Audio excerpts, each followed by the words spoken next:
জীবন যেন বহতা নদীর মতো, চলার পথে কত বাক মোহনা শত, আছে আরো দ্বন্দ্ব আলো আধারের, বেছে নিতে হবে তাই পথ আমাদের।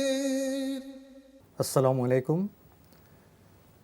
প্রিয় দর্শক, আপনারা যারা দেশে আছেন প্রবাসে, সবাইকে জানাই অনেক অনেক প্রীতি ও শুভেচ্ছা। শুরু হলো অ্যান্টিবায়োটিক এবং লাভ হলো নিবেদিত টক শো আলোকপাত। আমাদের আজকের বিষয় রাহমাতুল্লিল আলামিন। আপনাদের সাথে আছি আমি জয়নুল আবেদিন আজাদ। আর আজকে আমাদের মাঝে অতিথি হিসেবে উপস্থিত আছেন বিশিষ্ট আলেম শেখ আহমদুল্লাহ। আসসালামু আলাইকুম রহমতুল্লাহি ওয়া বারাকাতুহু।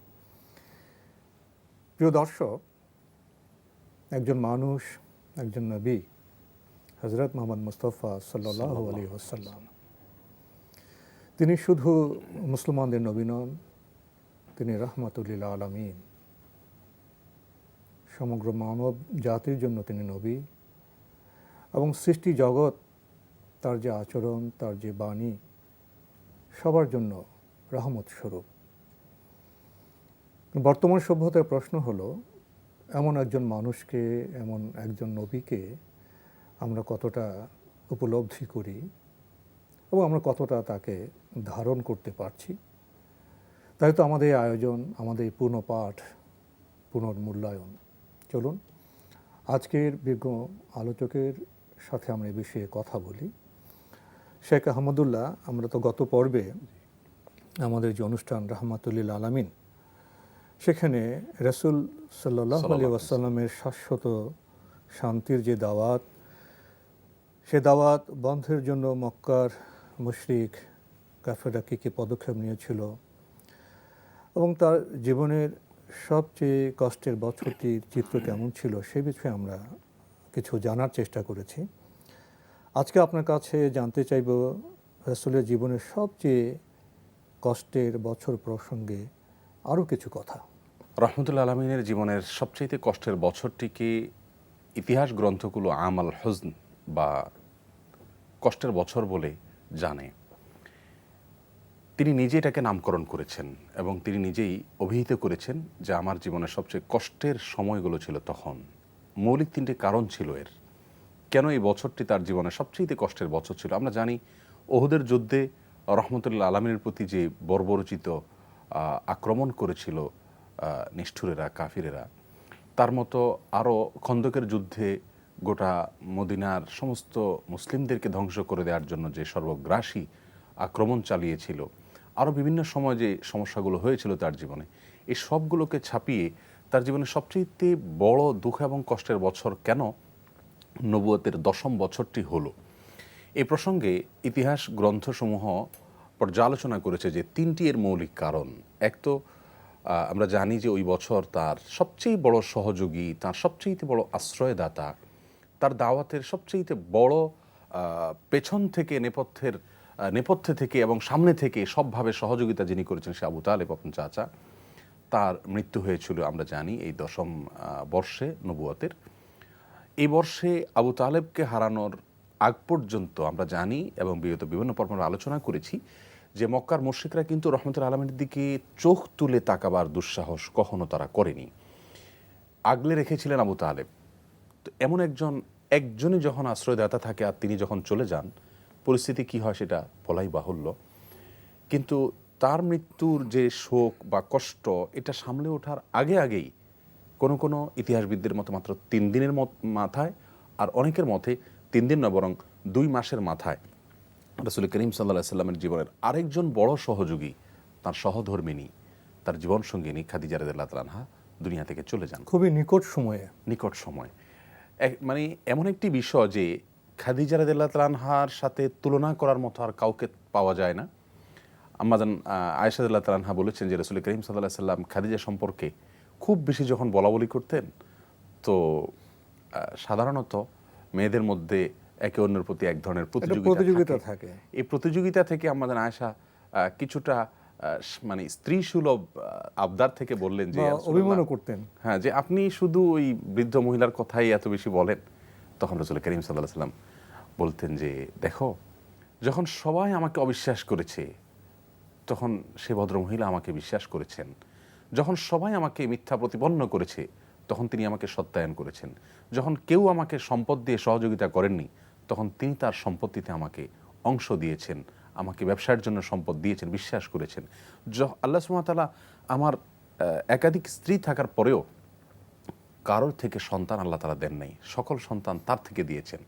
এই চারটি মৌলিক কারণে তার প্রতি আমার যে দুর্বলতা, এটা নবী সাল্লাল্লাহু আলাইহি ওয়াসাল্লাম কথা দ্বারা বোঝাতেন। এবং আয়েশা রাদিয়াল্লাহু তাআলাকে তিনি প্রচণ্ড ভালোবাসতেন, কিন্তু যখনই খাদিজা রাদিয়াল্লাহু তাআলার ইস্যুতে কোনোরূপ স্ত্রী সুলভ অভিমান করতেন তখন কিন্তু রাসূলুল্লাহ সাল্লাল্লাহু আলাইহি ওয়াসাল্লাম পাল্টা অভিমান করতেন যে না, তার ব্যাপারে কোনো কথা আমি সহ্য করব না। তো এমন একজন মানুষ যে জীবনের প্রথম যে সমস্যা তিনি দেখেছেন হেরা গুহাতে, অসুবিধা মনে করেছেন, ভয় পেয়েছেন, সেই জায়গায় যে লোকটি আশ্রয় দিয়েছেন, আগলে রেখেছেন সব দিক থেকে, আল্লাহ সুবহানাহু ওয়া তাআলা আজীব এক কুদরত যে আবু তালেবের মৃত্যুর কিছুদিন যেতে না যেতে আল্লাহ তাআলা তাকেও নিয়ে গেলেন। মানে পরীক্ষা যে কতভাবে হতে পারে। আপনি যেভাবে বলছিলেন হযরত খাদিজা রাদিয়াল্লাহু তাআলা। রাদিয়াল্লাহু তাআলা আনহার কথা, আমার উপলব্ধির জগতে কিন্তু একটা টালমাটাল অবস্থা। তিনি শুধু স্ত্রী ছিলেন না, জি। রাসূল সাল্লাল্লাহু আলাইহি ওয়াসাল্লামের যে জীবন, চ্যালেঞ্জের জীবন, পরীক্ষার জীবন, ত্যাগ তিতিক্ষার জীবন, সেখানে তিনি শুধু স্ত্রী হিসেবে দায়িত্ব পালন করেননি, আশ্রয়দাতা হিসেবে, সাহায্যকারী হিসেবে, এবং যে কোনো চ্যালেঞ্জে তাকে যে জ্ঞানদীপ্ত তিনি পরামর্শ দিয়েছেন, জি। সে পরামর্শ কয়জন স্ত্রী স্বামীকে দিতে পারে যে স্বামী একজন নবী? জি। তো আসলে মানুষের মধ্যে জীবনযাপনে মানুষের মধ্যে অনেকগুলো বৃত্তি থাকে, প্রবৃত্তি থাকে, বিভিন্ন রসবোধ থাকে, সেখানে রাগ থাকে, প্রেম ভালোবাসা থাকে। এই প্রতিটি ক্ষেত্রে এই যে রসবোধের মানুষের বিভিন্ন ক্রিয়া প্রতিক্রিয়ার বিভিন্ন যে গুরুত্বপূর্ণ সময়গুলো, জি। প্রত্যেকটি সময়ে তিনি যেভাবে রাসূল সাল্লাল্লাহু আলাইহি ওয়াসাল্লামকে স্পর্শ করেছেন, যেভাবে নার্সিং করেছেন, যেভাবে সমবেদনা প্রকাশ করেছেন, সেটা শুধু একজন স্ত্রীর পক্ষে সম্ভব নয়। একজন দার্শনিকের প্রয়োজন হয়, সাহসী রমণীর প্রয়োজন হয়, সম্পদকে সঠিকভাবে ব্যবহারের প্রয়োজন হয়। এত সব গুণাবলীর রমণী যদি আমাদেরকে বর্তমান সময়ে সার্চ করতে বলা হয়, খুঁজে পাওয়া আমাদের অত্যন্ত খুঁজে বের করতে বলা হয়, আমরা কি পারবো? দুরূহ হবে। আমরা বিপরীত দিক থেকেও যদি দেখি, রাসূল করিম সাল্লাল্লাহু আলাইহি ওয়াসাল্লাম স্বামী হিসেবে তার যে আদর্শ ছিল এই জায়গায় এসে, যে স্ত্রী আমাকে আমার দুঃসময়ে সঙ্গ দিয়েছেন, সহযোগিতা করেছেন, সাহস জুগিয়েছেন, অভয় দেখিয়েছেন, পরামর্শ দিয়েছেন, সব দিক থেকে সাহায্য করেছেন। পরবর্তীতে তার জীবনে অন্যান্য স্ত্রীরা এসেছেন, এমনকি তিনি বৃদ্ধা ছিলেন, অন্যরা তুলনামূলকভাবে বয়স অনেক কম ছিলেন, সুন্দরী ছিলেন, কিন্তু তার জীবনের দুঃসময়ে যারা যিনি ছিলেন তাকে শ্রদ্ধা করতে, তাকে সম্মান জানাতে, তাকে ভালোবাসা দিতে, তার মূল্যায়ন করতে কিন্তু রাসূল আকরাম সাল্লাল্লাহু আলাইহি ওয়াসাল্লাম কার্পণ্য করেন। এটাই খুব গুরুত্বপূর্ণ, মূল্যায়ন করতে। জি। তিনি সঠিক মূল্যায়ন করেছেন এবং তিনি স্ত্রীদের সঠিক মূল্যায়ন করতেন এবং প্রত্যেকের যে যে অসুবিধাগুলো ছিল তিনি সেটা চিকিৎসাও করেছেন। জি। এই যে কৃতজ্ঞতা বোধ, এই যে যাকে তার প্রাপ্ত মর্যাদা দেওয়া, অবস্থান দেওয়া, মূল্যায়ন করা, এটা আজকে আমাদের পৃথিবীর সকল মুসলিম অমুসলিম সব ধরনের স্বামীদের জন্য একটা আদর্শ হয়ে আছে। তিনি স্বামী হিসাবে যে কৃতজ্ঞতা বোধ তার ভিতরে ছিল এটা প্রকাশ করেছেন। আবার অপরদিকে আপনি যেটি বলেছেন যে খাদিজা রাদিয়াল্লাহু তাআলা আনহা তার জায়গা থেকে স্বামীর জন্য যা করেছেন, আজ তো বরং আপনি বলেছেন খুঁজে পাওয়া কঠিন হয়, বরং আজকের চিত্রটা এমন যে অনেক সময় আমাদের স্বামীদের অত্যাচারে স্ত্রীরা বাসা থেকে বাবার বাড়ির দিকে চলে যেতে হয় অভিমান করে। আবার অনেক সময় স্ত্রীর অত্যাচারে স্বামী বাসা ছেড়ে অন্যত্র গিয়ে আরাম করতে হয়, কারণ বাসায় থাকার মতো অবস্থা থাকে না। অর্থাৎ সেখানে মানবিক, সাংস্কৃতিক, ধর্মীয় যে বিষয়গুলো থাকার প্রয়োজন ছিল, যে গুণ বৈশিষ্ট্য থাকার প্রয়োজন ছিল, অর্থাৎ যেগুলো ছিল উন্নত জীবনের উপাদান, সেগুলো থেকে আমরা বঞ্চিত হচ্ছি। রাসূল সাল্লাল্লাহু আলাইহি ওয়াসাল্লামের জীবনের সবচেয়ে কষ্টের সে বছরটিতে আরেকটি নাম উল্লেখ করতে হয়, আবু তালেব। এরপর যে এসে আপনার কাছ থেকে জানতে চাইব, রাসূল সাল্লাল্লাহু আলাইহি ওয়াসাল্লামের যাপিত জীবনে আবু তালেব এবং খাদিজা রাদিয়াল্লাহু তাআলা আনহার জীবন তো ওতপ্রোতভাবে জড়িত ছিল। সেখান থেকে আমরা কি শিক্ষা নিতে পারি? আসলে অনেকগুলো বিষয় এখানে আছে। আবু তালেবের যে চরিত্র, আবু তালেব নামের যে চরিত্র রাসূল আকরাম সাল্লাল্লাহু আলাইহি সাল্লামের জীবনে ছিল, আবু তালেব সম্পর্কে না জানলে রাসূল আকরাম সাল্লাল্লাহু আলাইহি সাল্লামের সিরাত সম্পর্কে আমাদের পরিপূর্ণ ধারণা পাওয়া কোনোদিনই সম্ভব হবে না। আবু তালেব রাসূল আকরাম সাল্লাল্লাহু আলাইহি সাল্লামকে কীভাবে সহযোগিতা করেছেন সে বিষয়ে আমরা বিভিন্ন পর্বে আলোচনা করে আসছি, বিগত অনেকগুলো পর্বে। আবু তালেবের মতো এমন একজন মানুষ নবী সাল্লাল্লাহু আলাইহি সাল্লামকে এভাবে আগলে রেখেছেন, তার ঠিক মৃত্যুর পরেই কিন্তু সর্বপ্রথম মক্কার নির্বোধ লোকেরা, কৃতদাসেরা এবং একেবারেই সাধারণ মানুষেরা নবী সাল্লাল্লাহু আলাইহি সাল্লামের প্রতি আক্রমণের দুঃসাহস দেখিয়েছে। একবার তো মাটির এবং বালি নিয়ে এই শ্রেণীর মানুষেরা নবী সাল্লাল্লাহু আলাইহি সাল্লামের মাথার উপরে ঢেলে দিল এবং তার মেয়েরা এসে এটা পরিষ্কার করে দিলেন। এক কথায় তার উপরে এই সমাজের একেবারে সবচাইতে দুষ্ট কিসিমের যে মানুষগুলো আছে এগুলোকে সমাজের নেতৃস্থানীয় লোকেরা লেলিয়ে দিল রহমতুল্লাহ আলমিনের উপরে, নিকৃষ্ট আচরণে বাধ্য করেছে। আচরণের মাধ্যমে। এর মাধ্যমে রাসূল আকরাম সাল্লাল্লাহু আলাইহি সাল্লাম তার জীবনটা প্রচণ্ডভাবে বেশ কষ্টের ভেতর দিয়ে তিনি পার করছিলেন। একে তো আবু তালেবের বিদায়, দ্বিতীয়ত খাদিজার বিদায়, তৃতীয়ত তাদের উভয়ের বিদায়ের পরে কোথায় একটু সিম্পেথি পাবেন, কোথায় একটু দয়া বা স্নেহ পাবেন কারোর, উল্টা বরং আঘাত এবং আক্রমণ। তখন তো আশ্রয়ের ক্ষেত্রে একটা শূন্যতা দেখা দিয়েছিল। সেই শূন্যতা পূরণ করতে এসছে মুশরিক কাফেররা তাদের অজাচার, অনাচার, অত্যাচার দিয়ে। তো এর ফলে আমাল হুজন যে আমরা বলছি তার জীবনে কষ্টের বছর, সেই কষ্টের বছরটা আরও কষ্টের কারণ হয়ে দাঁড়ালো যখন তারা তার প্রতি জুলুম এবং অত্যাচার, অবিচার স্ট্রিম রোলার বাড়িয়ে দিতে লাগলো, এমনকি সমাজের একেবারে সাধারণ এবং নিচু শ্রেণীর মানুষগুলোকে দিয়ে তার উপর আক্রমণ করা শুরু করলো। রাসূল করিম সাল্লাল্লাহু আলাইহি সাল্লামের জীবনে আবু তালেবের এত বড় অবদান এবং সহযোগিতার পরেও রাসূল করিম সাল্লাল্লাহু আলাইহি সাল্লাম চেষ্টা করেছিলেন শেষ মুহূর্তে আবু তালেবকে নিজের ধর্মে দীক্ষিত করে। এ বিষয়ে আমরা ইনশাআল্লাহ শুনবো। আবু তালেব প্রসঙ্গে বলতে গিয়ে আমরা যে জায়গায় গিয়ে থেমেছিলাম যে আবু তালেব এত বেশি সহযোগিতা নবী সাল্লাল্লাহু আলাইহি ওয়াসাল্লামের করেছেন, তাকে জান্নাতে নেওয়ার জন্য রাসূল করিম সাল্লাল্লাহু আলাইহি ওয়াসাল্লামের জীবনে সবচেয়ে বেশি চেষ্টা হবে, এটাই স্বাভাবিক। সেজন্য তিনি একেবারে জীবনের শেষ প্রান্তে এসে যখন আবু তালেব উপনীত হলেন একবার জীবন সায়ান্নে, তখন তার শিয়রের কাছে, মাথার কাছে বসে রহমতুল্লাহ আলামিন হাত বুলিয়ে বললেন যে চাচা, আপনি একটি বারের জন্য সাক্ষ্য দিন যে আল্লাহ ছাড়া সত্যিকারের মাবুদ কেউ নেই আর আমি আল্লাহ তাআলার প্রেরিত রাসূল। আপনি শুধুমাত্র সাক্ষ্যটা দিন।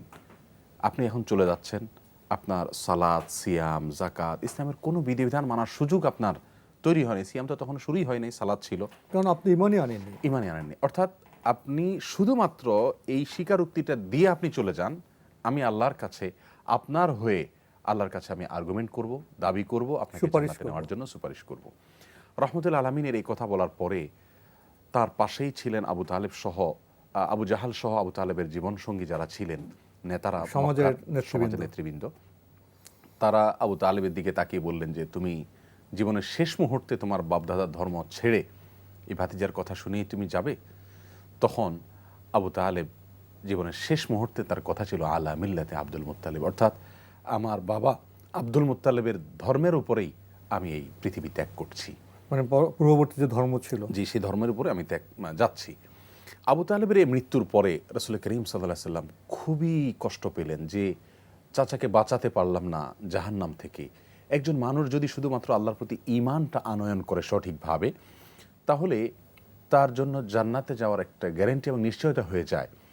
তার কর্মের মাধ্যমে তিনি যদি কোনো ভিসাটা পাওয়া যায়, জান্নাতে এন্ট্রির সুযোগটা হলো। হয়তো তার কোনো অপরাধ থাকলে তিনি সে অপরাধের সাজা ভোগ করে তারপরে যাবেন, কিন্তু সুযোগটা তো তৈরি হলো।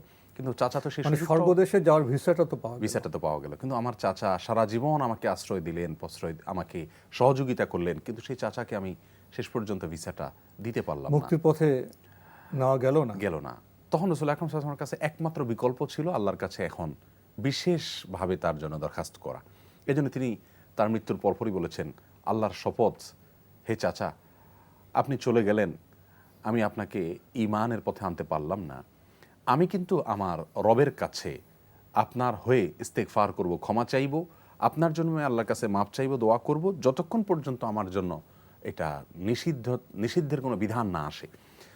এরপরে রাসূল আকরাম সাল্লাল্লাহু আলাইহি ওয়াসাল্লাম দোয়া করতে লাগলেন। আল্লাহ সুবহানাহু ওয়া তাআলা পরবর্তীতে আয়াত নাজিল করলেন, মা কানা লিন নাবিয়্যি ওয়াল্লাযীনা আমানু, যারা ঈমানদার এবং নবী, কারোরই উচিত হবে না যারা আল্লাহ সুবহানাহু ওয়া তাআলার প্রতি বিশ্বাস স্থাপন করেনি, আল্লাহ সুবহানাহু ওয়া তাআলাকে স্বীকৃতি দেয়নি, তাদের জন্য আল্লাহর কাছে সুপারিশ করা, এটা তাদের জন্য কখনো শোভনীয় হবে না। আল্লাহ সুবহানাহু ওয়া তাআলা নিষেধ করে দিলেন। এরপর রাসূল সাল্লাল্লাহু আলাইহি ওয়াসাল্লাম আর ইস্তেগফার করলেন না। গোটা বিষয় থেকে যে শিক্ষাগুলো আমরা পাই, এটা আমাদের জীবনের জন্য আসলেই খুবই গুরুত্বপূর্ণ। একটা বড় শিক্ষার জায়গা হলো, আপনি দেখবেন আবু তালেব যখন রাসূল আকরাম সাল্লাল্লাহু আলাইহি সাল্লামের জীবনের শেষ আহ্বানে সাড়া দিয়ে ঈমান আনতে যাচ্ছেন, ঠিক ওই পর্যায়ে কিন্তু তার সারা জীবনের সাথী সঙ্গী যারা ছিলেন, সহচর যারা ছিলেন, তাদের কারণে কিন্তু তিনি সুপথে আসতে পারেননি। চিরজাহান্নামের শাস্তি থেকে মুক্তির যে পথ তার সামনে খোলা ছিল, সেই পথে তিনি প্রবেশ করতে পারেননি, পা বাড়াতে পারেননি, শুধুমাত্র জীবনসঙ্গীদের কারণে। আর এই জন্য আল্লাহ সুবহানাহু ওয়া তাআলা কোরআনে কারিমে বলেছেন যে আল আখিল্লাউ ইয়াউমা ইদিন আল আখিল্লাউ বা'দুহুম আদুউন লিবা'দিন ইয়াউমা ইদিন ইল্লাল মুত্তাকিন। কিয়ামতের দিন পৃথিবীর সকল বন্ধুরা একে অন্যের শত্রুর ভূমিকায় থাকবে, শুধুমাত্র যে বন্ধু মুত্তাকি থাকবে, যার ভিতরে আল্লাহর ভয় থাকবে, আল্লাহর ভয়ের চেতনার জায়গা থেকে সে অন্যায় এবং অশ্লীলতা থেকে, অপরাধ থেকে বেঁচে থাকবে। এক কথা, ভালো বন্ধু যার ভিতরে আল্লাহর ভয় আছে, ঈমান আছে, এই বন্ধু ছাড়া আর যত রকমের বন্ধু আছে, এরা সবাই আখিরাতে শত্রুর ভূমিকায় থাকবে। আবু তালেবের এখানে আমরা দেখতে পাচ্ছি, বাংলা যে একটা প্রবাদ আছে আমাদের, যে সৎসঙ্গে স্বর্গে বাস, অসৎ সঙ্গে সর্বনাশ, ঠিক তাই হলো। অর্থাৎ রাসূল করিম সাল্লাল্লাহু আলাইহি ওয়াসাল্লাম বলেছেন, আলমারউ মা দীনি খলিলি আও আলমারউ আলা দীনি খলিলি ফালয়ানজুর আহাদুকুম মা ইউখালিল। মানুষ তার বন্ধুর ধর্মকে অনুসরণ করে, তার বন্ধুকে ফলো করে। অতএব কে কার সাথে বন্ধুতা করছে, এটা দেখলেই তার সম্পর্কে মূল্যায়ন করা যাবে, তাকে মূল্যায়ন করা যাবে। যাই হোক, এই আবু তালেবের জীবন থেকে আমরা দেখলাম যে আবু তালেব শেষ পর্যন্ত ঈমানটা আনতে পারলেন না শুধুমাত্র সঙ্গদোষের কারণে। দ্বিতীয় যে শিক্ষাটা হয় তা হলো, ইসলাম প্রচারের কাজটা খুব সহজ কোনো কাজ নয়। রহমতুল্লাহ আলামিনের এবং তার সঙ্গে যারা দাওয়াতের কাজ করছিলেন, আবু তালেব এর মৃত্যুর পরে যে জুলুম নির্যাতনের মাত্রা বেড়ে গেল, এবং খাদিজার মৃত্যুর পরে যে আশ্রয়হীন হয়ে গেলেন, এমনকি তাদের জীবদ্দশাতেও যে সমস্যাগুলো ছিল, এই সমস্যাগুলোর ধারাবাহিকতা থেকে বোঝা যায় যে দাওয়াতের কাজ বা ইসলাম প্রচারের কাজ, এটা খুব গোলাপের পাপড়ি বেছানো কোনো পথ নয়, বরং কণ্টকাকীর্ণ পথ। সে পথ মাড়ি দিতে হলে পরম সহিষ্ণুতা, ধৈর্য, সবর, এগুলো এখতিয়ার করতে হয়, যেমনটি রহমতুল্লাহ আলামিন করেছিলেন। আপনি দেখবেন যে এত বিপদ আপদ এসেছে, কখনো বিচলিত হয়ে একটি কটু শব্দ, কারোর প্রতি চড়াও হওয়া, কখনো রুষ্ট আচরণ করা, এমন কিছু কিন্তু রহমতুল্লাহ আলামিনের জীবনে কেউ খুঁজে বের করতে পারেনি। তার মানে আমরা যারা ইসলাম এর কথা বলবো, ভালোর কথা বলবো, সমাজকে সংশোধন করতে চাইব, তাদেরকে রহমতুল্লাহ আলামিনের আদর্শ অনুপ্রাণিত হয়ে দাওয়াতি কাজে, ইসলাম প্রচারের কাজে বহুমুখী বাধা আসতে পারে, সমস্যা হতে পারে। রহমতুল্লাহ আলামিন যেভাবে সেগুলোকে পার করেছেন ধৈর্যের সাথে, আমাদেরকে সেগুলো করতে হবে। আরেকটি বড় শিক্ষার জায়গা এখানে, সেটা হলো যে আল্লাহ সুবহানাহু ওয়া তাআলার পক্ষ থেকে কিন্তু সহযোগিতা আসে, মানুষ শুধুমাত্র একটু সবর করতে হয়। একটা পর্যায়ে কিন্তু আল্লাহ সুবহানাহু ওয়া তাআলা এই সবগুলোকে পার করে তার সোনালী জীবন কিন্তু তাকে দিয়েছেন। রাসূল আকরাম সাল্লাল্লাহু আলাইহি ওয়াসাল্লামকে আল্লাহ তাআলা চাইলে মৃত্যু পর্যন্ত পরীক্ষার উপর রেখে দিয়ে নিয়ে যেতে পারতেন, পুরস্কার তো সব আখিরাতে পাবেই না, দুনিয়াতেই কিন্তু তার কষ্টের পরিশ্রম তিনি মানে বিনিময় এবং পুরস্কার তিনি পেয়েছেন। মক্কা বিজয় হয়েছে, মক্কা বিজয় হয়েছে, মদিনাতে একটা সুন্দর সমাজ তিনি গড়তে পেরেছেন, সনদ হয়েছে। তো এটা একটা শিক্ষা এই ঘটনা থেকে আমরা পাই। সর্বশেষ যে পয়েন্টটি বলবো তা হলো, আমরা অনেকেই ইসলামের কথা মানুষকে বলে কিছুকাল বলে আমরা খুব বিরক্ত হয়ে যায় যে এত বলছি হলো না, অথচ হেদায়েত কিন্তু আল্লাহর হাতে। রাসূল করিম সাল্লাল্লাহু আলাইহি ওয়াসাল্লামের সহযোগী, তার একেবারে পরিবারের সদস্য, তার অভিভাবক, সে লোকটাকে পর্যন্ত তিনি হেদায়েত করতে পারেননি। আল্লাহ কোরআনে স্পষ্ট বলেই দিলেন, তাকে কেন্দ্র করেই বললেন, ইন্নাকা লা তাহদি মান আহবাবতা, আপনি যাকে চাইবেন, মনে চাইলে আপনি হেদায়েত দিতে পারবেন না। অতএব হেদায়েত এটা শুধুমাত্র আল্লাহ সুবহানাহু ওয়া তাআলার পক্ষ থেকে আসে, আমরা শুধু চেষ্টা করতে পারি।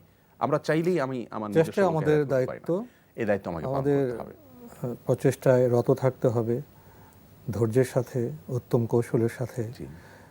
আসলে আবু তালেব প্রসঙ্গে কথা বলতে গেলে নানা দিক থেকে কথা বলতে হয়, এবং রাসূল সাল্লাল্লাহু আলাইহি ওয়াসাল্লামের জীবনের সাথে তিনি যেভাবে সম্পৃক্ত ছিলেন, এবং মৃত্যুর সময়ে যখন তিনি ঈমান আনলেন না, তখন মুসলিম হিসেবে আমাদের মধ্যে একটা দুঃখবোধ কাজ করে, জি এবং এখানে আমরা একটা রহস্যের সন্ধানও পাই, জি যে বিষয়ে আজকে আমরা কথা বলতে পারলাম না। হয়তো সুযোগ হলে অন্য সময় আমরা কথা বলার চেষ্টা করব। তো আজকে আমাদের এখানে শেষ করতে হচ্ছে। শেখ আহমদুল্লাহ, আপনি কষ্ট করে আমাদের স্টুডিওতে এসছেন, সময় দিয়েছেন, সেজন্য আপনাকে অনেক ধন্যবাদ। আপনাকে অনেক অনেক ধন্যবাদ। প্রিয় দর্শক, আমরা এতক্ষণ দেখছিলাম এনটিভি আয়োজিত এবং লাভ হলো নিবেদিত টক শো আলোকপাত। আমাদের আজকের বিষয় ছিল রহমাতুল্লিল আলামিন। আমাদের এই অনুষ্ঠান আপনারা এনটিভি অনলাইনেও দেখতে পারবেন, ভিজিট করুন www.ntvbd.com। এছাড়া ইউটিউবে এবং আমাদের ভেরিফাইড ফেসবুক পেজে অনুষ্ঠান দেখতে পারবেন। শেষে এসে আমাদের কণ্ঠ বোধ হয় একটু ভারী হয়ে গিয়েছিল আবু তালেব প্রসঙ্গে। যে ব্যক্তি কঠিন চ্যালেঞ্জের সময়, দুর্বিষহ সময়ে প্রিয় নবী হজরত মোহাম্মদ মুস্তফা সাল্লাল্লাহু আলাইহি ওয়াসাল্লামের পাশে দাঁড়িয়েছিলেন, আশ্রয় দিয়েছেন, সামাজিকভাবে নিরাপত্তা দিয়েছিলেন, কিন্তু তিনি কাঙ্ক্ষিত ঈমান আনতে পারেননি।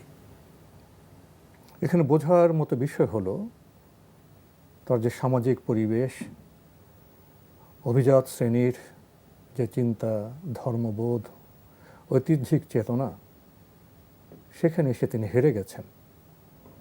রসুল যখন তাকে ঈমান আনতে বললেন, তখন তার চারিপাশ বেষ্টন করেছিল আবু জেহেল এবং মক্কার তথাকথিত অভিজাত সম্প্রদায়। সামাজিক রসম রেওয়াজ, অভিজাততন্ত্র, এগুলো বাধা হয়েছিল। সে বাধা তিনি অতিক্রম করতে পারেননি। এখানে বোধ হয় ইতিহাসের সবচেয়ে একটা বড় ট্র্যাজেডি। দুঃখবোধ তো হবেই। রসুলের যিনি চাচা, তিনি এত করে রসুল ইসলামকে নিরাপত্তা দিয়েছেন, তিনি ঈমান আনতে পারেননি। ঈমান সবচেয়ে শ্রেষ্ঠ সম্পদ। আর আরেকটি উপলব্ধি হলো, ঈমান, হেদায়েত আল্লাহর অনুমোদনের অপেক্ষায় থাকে। তাই সবসময় আমাদের উন্নত কাজে, ঈমানের কাজে, দাওয়াতের কাজে আল্লাহর অনুমোদন চাইতে হবে। এই বিষয়টি শুধু প্রাসঙ্গিক নয়, সবচেয়ে গুরুত্বপূর্ণ। এই উপলব্ধি আমরা এখান থেকে অর্জন করি। প্রিয় দর্শক, আসুন আমরা ঈমানের চেতনায়, উপলব্ধির গভীরে প্রবেশ করি এবং জীবনকে পরিশীলিত, পরিশুদ্ধ করি। প্রিয় দর্শক, মহান আল্লাহ আমাদের সবাইকে নিরাপদে রাখুন, রাখুন শান্তিতে। আসসালামু আলাইকুম। চলার পথে কত বাক মোহনা শত, আছে আরো দ্বন্দ্ব, আলো আধারের বেছে